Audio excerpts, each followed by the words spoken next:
We now continue with our reality segment featuring the Director of Global Executive and Leadership Coach, Mr. Martin Braddock, who will be discussing virtual team management. Over to you, Martin.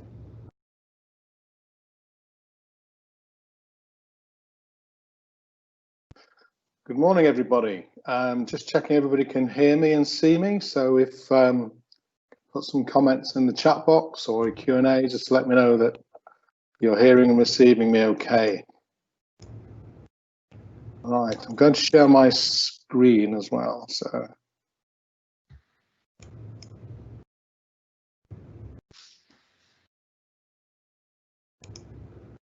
I have got a PowerPoint. It's not too lengthy, hopefully, but I'm just trying to find it because it was there before and now it's disappeared.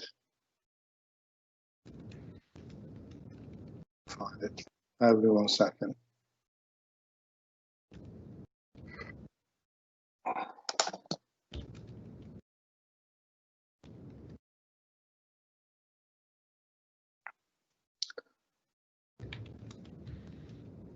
Okay,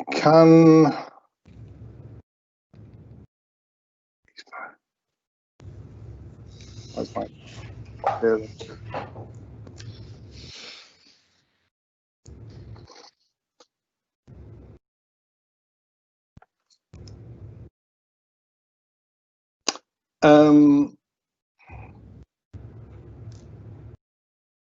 Sorry about this. It was there before, now it's disappeared. So why is it not there?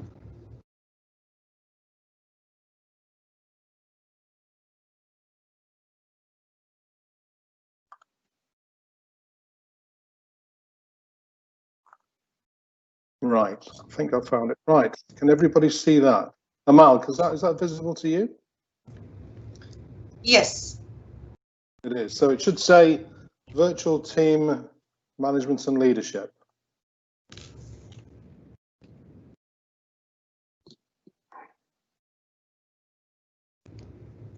Okay, is that appearing, Amal? Because I can't see my, let's see, beginning.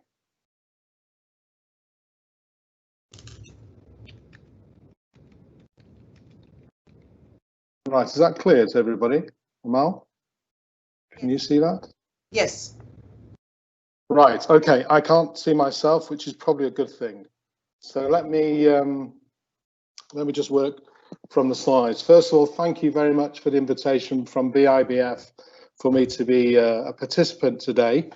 One of the challenges going third after two other very good speakers is to come up with something different, something original.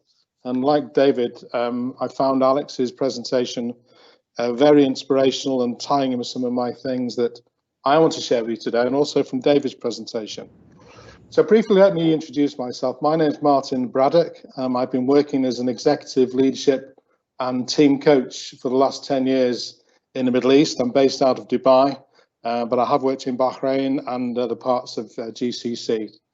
So I'm going to be talking to you today about virtual teams and virtual team leadership. So I make no excuse for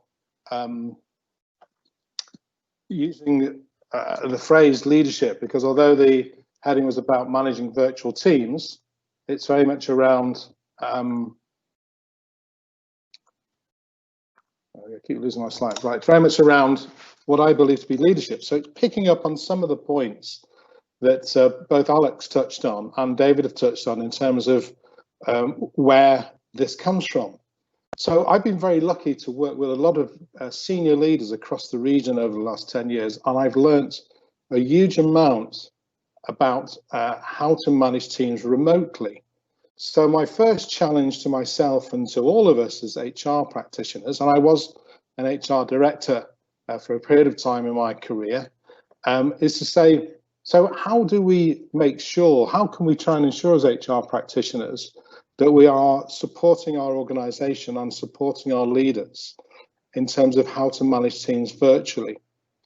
My proposition to you is that it comes from the leader.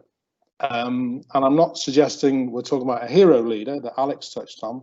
We're talking about leadership, which is very much around going through the things that both Alex and David have talked about. So I'll come on to those shortly in a little bit more detail. But the first thing it's already been mentioned this morning, and it's been mentioned by one of the attendees in the chat box, is this word, trust.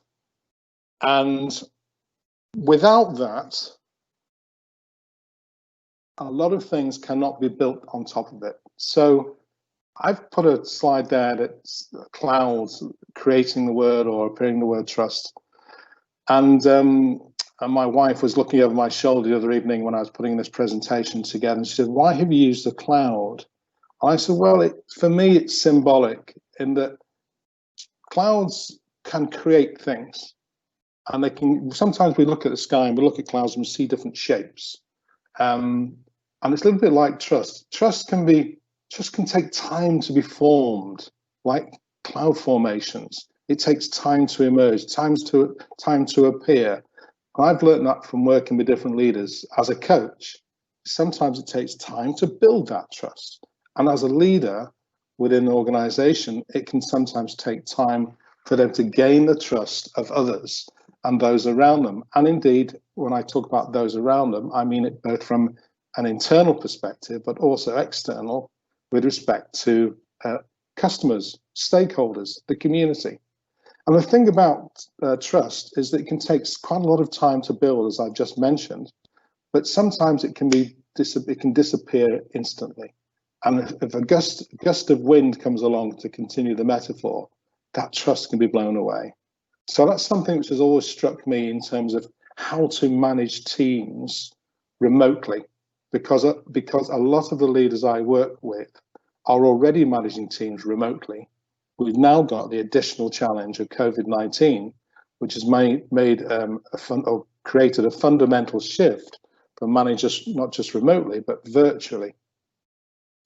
So I think that's the first thing that we need to bear in mind when we're managing virtual teams, is that we need to establish a level of trust. And some of you may be familiar with a psychologist called Patrick Lencioni. Patrick Lencioni is an Italian-American. He created a number of things. So one of the things he created is the dysfunctions of a team, calls them 5 dysfunctions of a team. So if you have mistrust, or if you have a lack of conflict, or lack of commitment, or a lack of accountability, that will lead to a lack of results. And this is represented on the slide in a pyramid shape. So I go with this, I agree with this completely, and I think the foundation of the pyramid is trust. So in terms of leading teams virtually, you have to build on that. And the point actually that Alex was making was around conflict, and it's good to have healthy discussions that are conflicting discussions, as long as people are behaving in a grown-up manner and being respectful, because then that can create a level of commitment, and that creates accountability, which can come from empowerment, and that can lead to results. So that's the model, Patrick Lencioni. If you're not familiar with it, he's written a number of books on teams and dysfunctions of teams, or functionality of teams. And he's also written books about how a CEO should operate. So moving on from that, why bother? So this is, we've talked a little bit, I've talked a little bit about what's this about? How do we, let's create, how are we creating this? What is the point of this? Well, there's some research here, and this is the only slide I have with charts and graphs, I promise you, from Gartner in 2015, where they said organizations want to improve performance management. So if organizations exist, by definition, hopefully those organizations want to perform. I've been fortunate enough to work with UNICEF, NGO organization, very clear goals and aspirations, but it's still a culture within that organization that has to perform. I've been very fortunate enough to work with Adidas, a completely different culture organization, completely different sector, completely different focus in terms of products and services than, say, UNICEF. But what I found is in common, and this has been supported by this research, is if you look at the left-hand side of the slide, Where organizations have more success in performance is where there's a focus on people on the right-hand side of the slide, there's focus on people, not process. We all need processes. Processes are very important in terms of efficiency and effectiveness, but the focus in terms of performance management comes through people focus. It's informal and ongoing. So we have the traditional once-a-year performance appraisal review. Those can be challenged in terms of, are they effectively managing the performance? Should it not be a process which actually David was talking about, an informal one, ongoing, where coaching and support and challenge is something which is continual through the organization culture. So it's not a once-a-year event. And in fact, another piece of research said that 94% of employees wanted and encouraged to get feedback from their bosses about how they were doing. So that feedback is hugely important. It should be integrated with work. It shouldn't be separate to work processes, and it can have a 39% impact, a positive impact on performance. So trust, building on why we need to have that basis of trust is important. So let's talk about the new normal. A lot of people talk about the new normal. Again, I would actually challenge that phrase. What is normal anyway? What is normal to me might be completely different to you. What is normal to somebody in one organization is maybe not normal to somebody else. And what's the new normal? Many organizations and many forecast what the new normal is going to be. And I think the problem is in the word. What's normal anyway? But we definitely know there's a new next. We definitely know there's something coming. And as the recent COVID-19 figures have shown, some countries are going, from relaxing their policies to going back into lockdown or semi-lockdown. So what does that mean? Well, it means there's going to be chaos, and there's certainly chaos in the market at the moment. I'm talking about the global market. There's a lack of clarity. There's a lack of understanding of what the new next is going to be, but we're all trying to position ourselves for it. So is it a crisis? Probably, certainly. I mean, depending on your point of view and depending on your perspective, but most of us haven't experienced anything like this before in our lifetime. So it is certainly a crisis, and it brings additional complexity. So that complexity is something that we have to recognize exists and come to terms with, and confusion. So there's a lack of clarity of direction and constant change. And it's very interesting to hear David talk about change in the previous presentation, where change is part of the fabric of our lives. Change is constant, change is guaranteed. I remember having conversations with a managing director I was working with at the time, where we'd gone through some huge organizational restructuring, and we completed that particular project. And he turned to me and said, "I'm so pleased we're over that, and we can get back to normal now and do what we normally do." And I said, maybe disparagingly, I said, "But this is just the top of the elevator. There's another elevator waiting, and then there's another elevator." So, or escalators, if you want to use a different metaphor. But change is constant, change is guaranteed. It's something that a lot of people resist, and it goes back to the point that David was making around the change curve, which is a lady called Kubler-Ross developed the original change curve model, which was actually based on bereavement and how we react to bereavement of somebody who we know or love. Interesting model, and it used extensively in terms of change management initiatives. So I was thinking this through. I've come up with 10 C's of leadership, which I just want to talk you through, and I'm going to leave plenty of time for questions. So I haven't got a huge number of slides left. And the first one is cause and commitment, and it's having a purpose. And again, David touched on this in the previous presentation. You have to have a purpose. And when we talk about you, we're talking about you as a leader, we're talking about you as an organization, we're talking about you as a team. I've done a lot of team coaching work and still doing a lot of work around this, about having a purpose, about having a cause, about having a clear identity of direction. It's very difficult to then get to that level of commitment. So cause and commitment, hand in glove with each other, clear purpose, clear sense of direction, and working towards it. That's number one. And of course, all of this is open to challenge. So I'm quite happy to be questioned on this. The second one is care. Again, David touched on this, actually caring about yourself and also caring about others. And the words I put there is real, not virtual. I mean, you have to really care. If you're working as part of a team, you're working as part of an organization, really care about your colleagues, really take care of yourself, and it's not virtual. This is reality. So it's reality around taking care of yourself and others. And collaboration. There's a famous quotation. I'm an ex-footballer and a football fan from a little town called Manchester. So if you can hear the accent, it's the Manchester accent. And if somebody asks me if I'm blue or red, I'm red. And somebody said, a famous football manager said, there's no I in teams. So in the word teams, there's no I. So having a collaborative attitude, a collaborative approach, and being a collaborative leader where you're engaging with and encouraging others to contribute and be part of that collaborative process. Don't just sit above it as the leader, immerse yourself in it. Connecting people and issues. So as organizations, we are always constantly challenged with different issues and different challenges, but it's connecting with the people. Fortunately for me, as an executive leadership coach and team coach, I'll shared with you a couple of examples of clients I've worked with their permission, by the way. And you can see from that, I'm sure work that David does or Alex does, it's across different organizations. The common denominator is people. Organizations have complexity and issues and challenges and projects and goals and objectives, but connecting the people with those is the key thing. Again, been mentioned already this morning, creativity, hugely important. Alex referred to it as the generative leadership. Fantastic. Having that ability to create the environment to encourage it.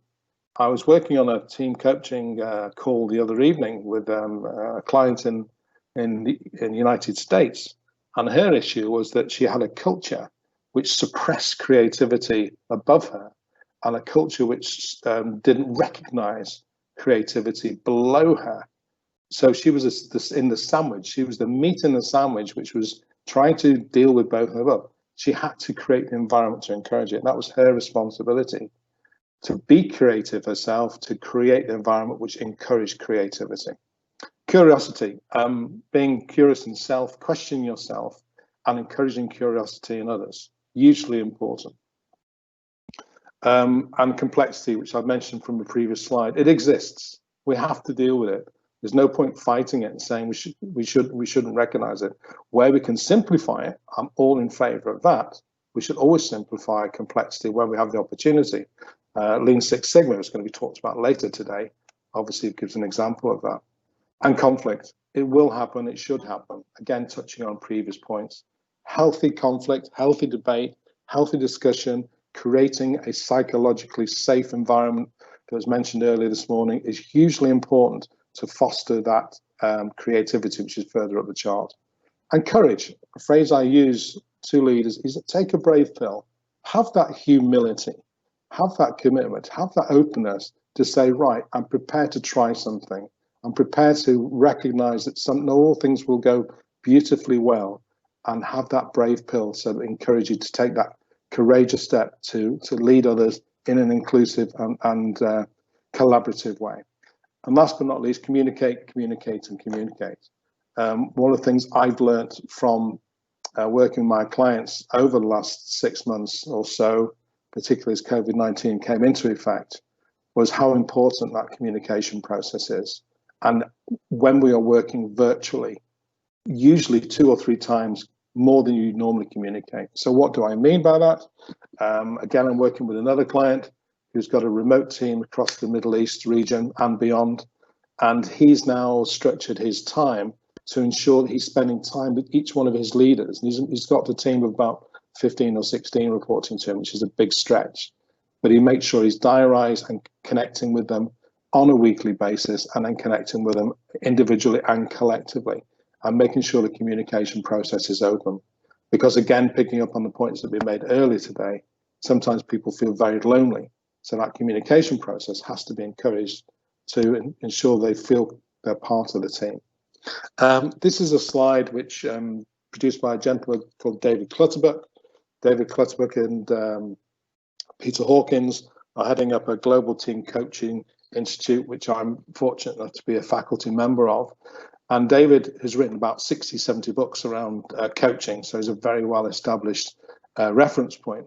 Talks about 5 pillars. So in a way, distilling down the 10 C's of leadership, having purpose and motivation, recognizing we're influenced by external processes and systems, building the relationships, making sure internal processes are recognized and facilitated to encourage collaboration, and making sure we've got learning processes. So it's a learning, development, and growth culture which is being fostered within the team.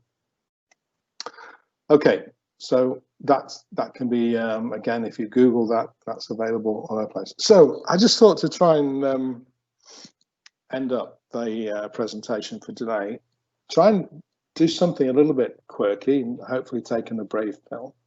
And you can pop your questions and answers in the question and answer box. Lessons from the salamander. I don't know if any of you know what a salamander is, but when I ask the question of other people, they usually say it's a lizard. It actually isn't. It's an amphibian.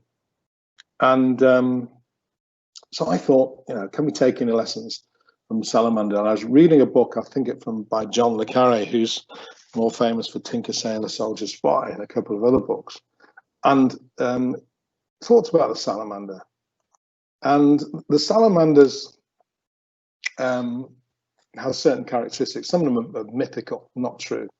But the myths say that he or she, salamander, can survive the fire. They have this ability to have this mucus that protects them.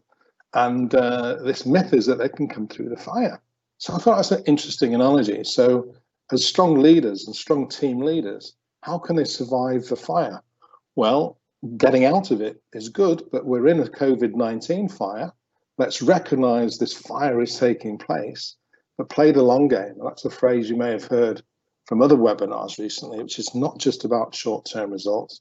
It's about playing the long game, making the decisions and taking actions with your team that are focusing on long-term gains as well as the short-term requirements. And again, one of my clients is successfully doing that, to say we are where we are now, we're in the fire, we'll come out of the fire, but what's our long game? How do we manage our customers? How do we manage our relationships with ourselves in a way which is focused on that?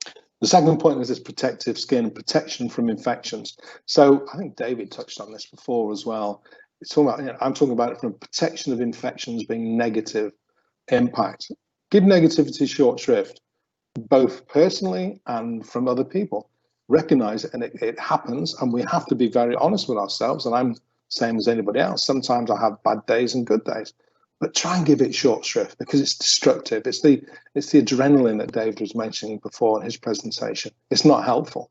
How can you get to a point where you're using that oxytocin more? And Simon Sinek, again, who's a very well-known leadership guru, talks about a situation where somebody does somebody else a good turn and it impacts on everybody around them who witness that. So that oxytocin starts to get generated not only when you do something, but somebody witnesses that, or you witness somebody else doing something positive and treating somebody positively with respect. Reinvent yourself, shake a leg. Well, salamanders can lose legs and they regrow. So reinventing yourself, recognizing where you are and saying, how can I work differently? How can we as an organization and how can a team operate differently to survive the COVID fire? Fourthly, absorb new ideas and approaches and methods. So the salamander has a permeable skin. So I thought that's a nice metaphor to say, right, what can we absorb? What we can take from outside? What can we learn from new methods and approaches? Again, I'm sure like many of you, I've been through that process myself personally, excuse me, over recent months where having to adapt and change and take new approaches. I'm fortunately working with the government in Saudi Arabia, and I was spending time visiting Riyadh to run a program there. That's now gone virtual. So we continue the program. So it's been real challenges to me to get up some technical learning curves on how to use WebEx system for managing sessions with 15 people, for 15 students. So be open to those new methods and approaches and be fair to yourself. It's sometimes very challenging. Last but not least, the salamander has a middle ear, and the middle ear helps it protect itself from threat and danger. I thought about this middle ear, thought it's a little bit like emotional intelligence. Having that ability to understand one's own emotions is really important. And as has been mentioned earlier today, how you can understand how other emotions play out with other people. Emotional intelligence, hugely important in terms of managing virtual teams. So use your middle ear as that team leader and focus on people, not processes. Okay, I've got a thank you slide, which I can put up. In fact, I won't put it up. I'm having problems with this PowerPoint. So that's the end of my presentation, but hopefully there'll be some questions for me. Can you still hear me, Amal? Oh, I can hear that loud and clear. Okay, good. Let's go to the questions box. Chat box.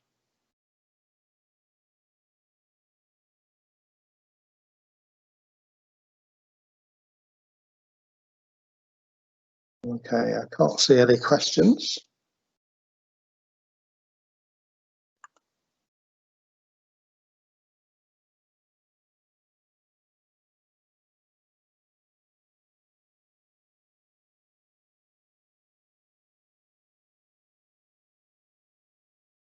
All right, okay. Q&A.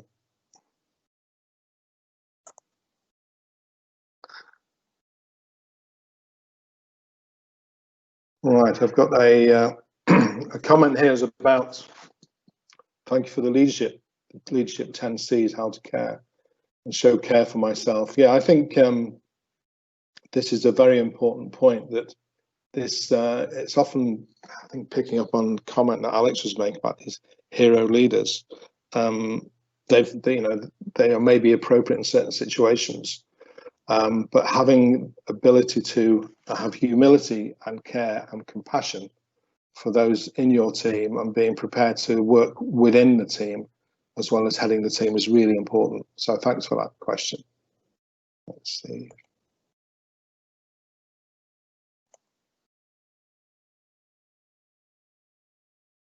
Okay, I've got a comment which is a thankful one.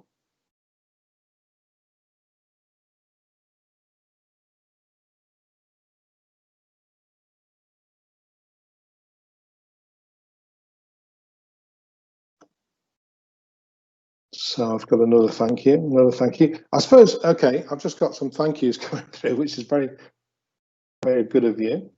I am on LinkedIn, so my name is Martin Braddock. I am on LinkedIn, and there's I have a website as well, which is martinbraddock.com, which obviously be happy for anybody to visit, or anybody who wants to connect with me on LinkedIn. I suppose from my perspective, closing remarks are that managing or leading virtual teams, many of the principles or good practices that managers and leaders apply, such as those 10 C's of leadership, can be applied in virtual times as well.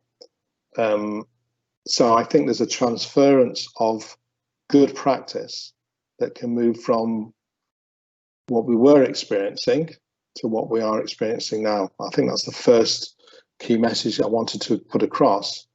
And then I think secondly, it's very much around recognizing that there are differences.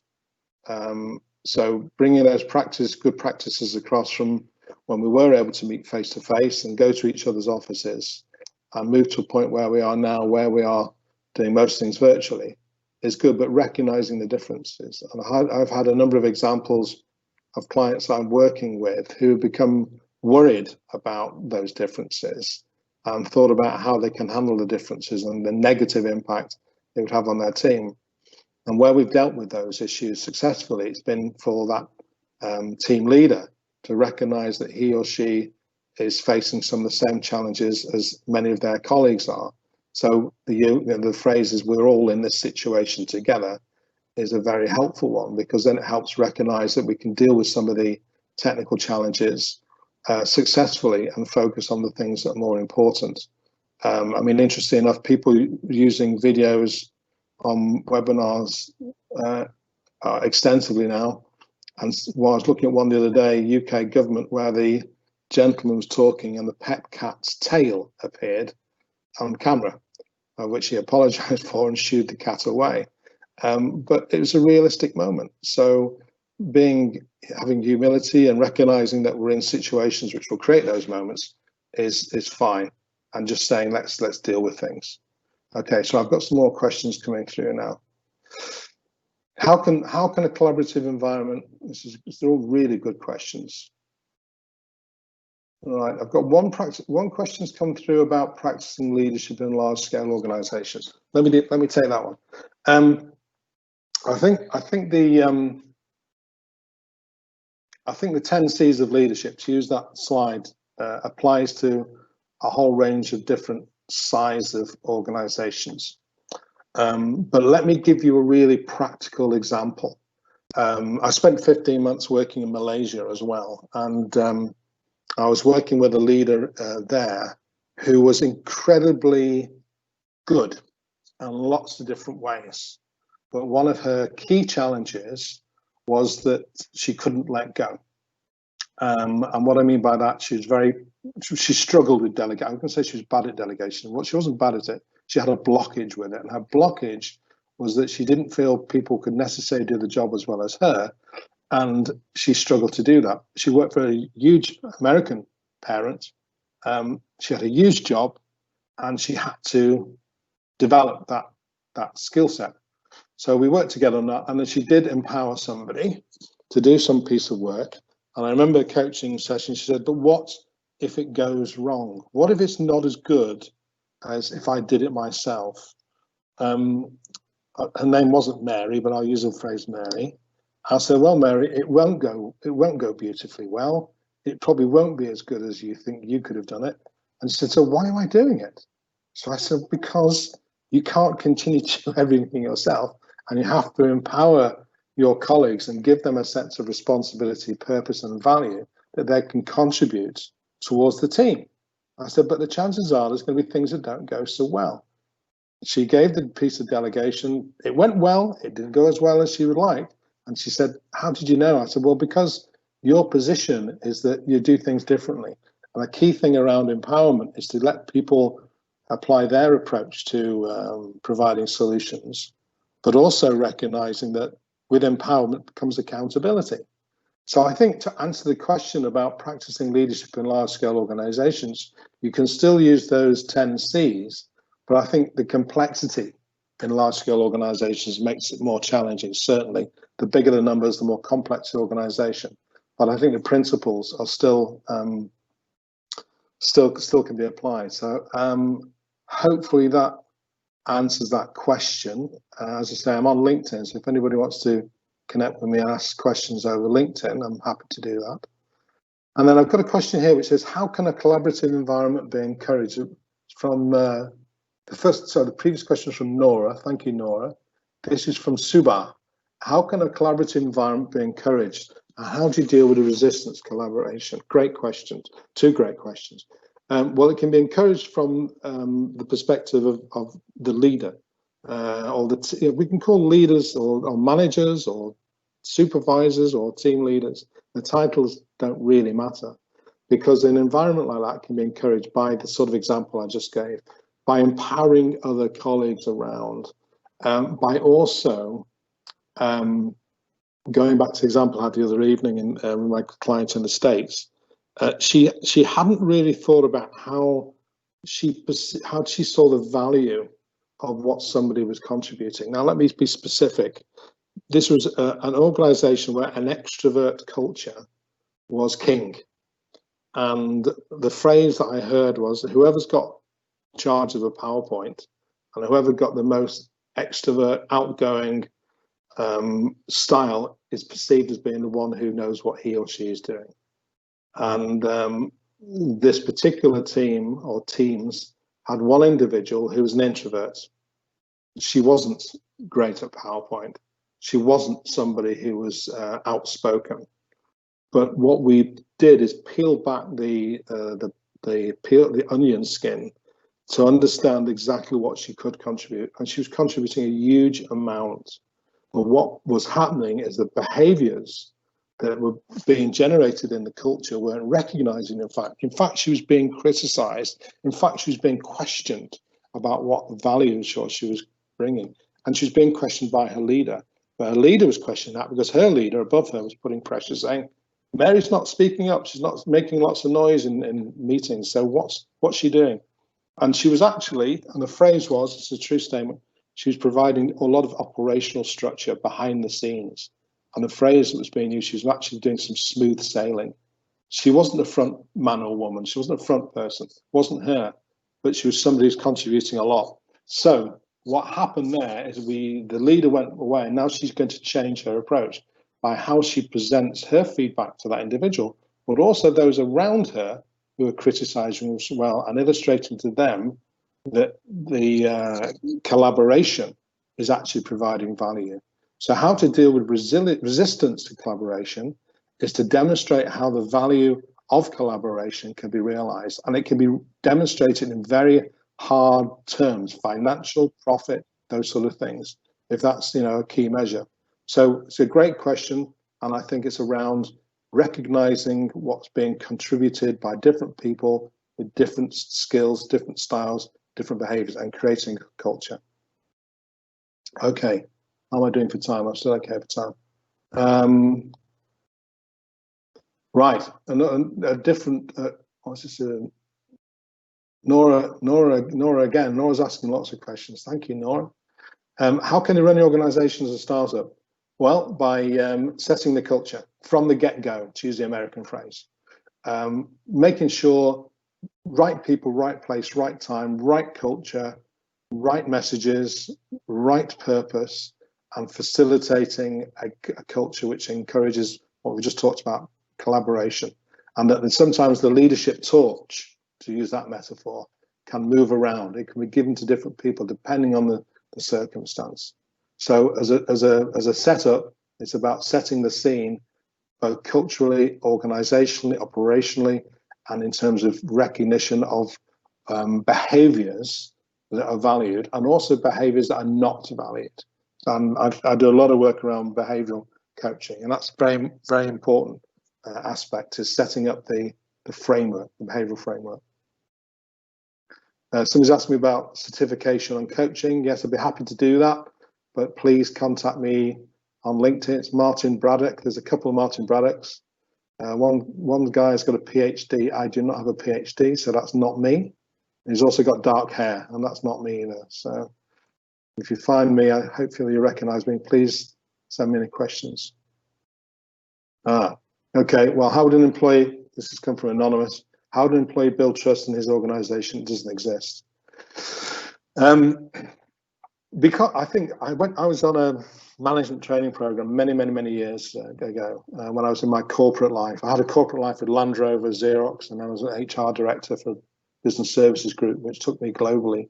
And we came across this a lot in different organizations.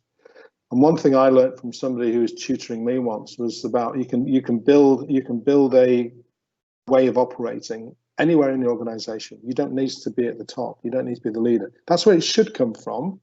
But if it's not coming from there, you can build it. You can build a micro economy around where you can demonstrate that building trust works and is valuable. Very difficult, because if you're working as, I know this is realistic, some organizations, I think as Alex talks about, command and control, the hierarchical organizations still exist. But I think they're becoming the minority. Right, so let's see if I've got more questions.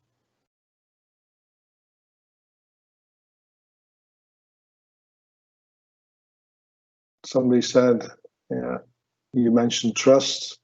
Well, yeah, I don't want to repeat myself, but trust is the foundation. As you probably gathered, I use metaphors and analogies. If you're going to build a pyramid in the sands of the Sahara Desert, you need a foundation. If you're going to build a skyscraper in Dubai, you need a foundation. So if you think about trust as the metaphor of the foundation of building an environment, a team, an organization, that then goes through the Lencioni, other 4 steps of behaviors, then that's hugely important.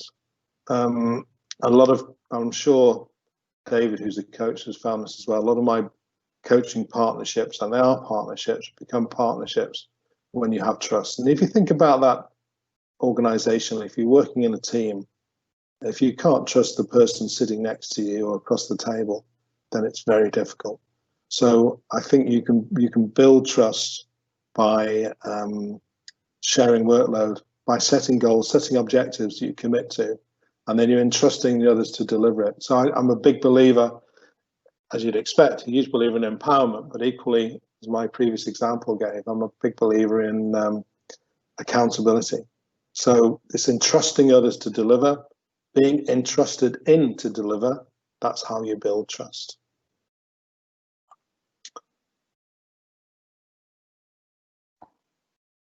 Okay. Well, I'm running slightly ahead of time. Let's see if there's any.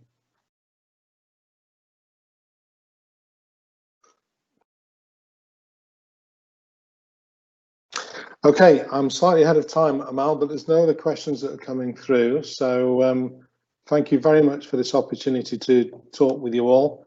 I've really enjoyed presenting to you. Hopefully you found some of my thoughts and insights useful. And I wish everybody every success in whatever you do.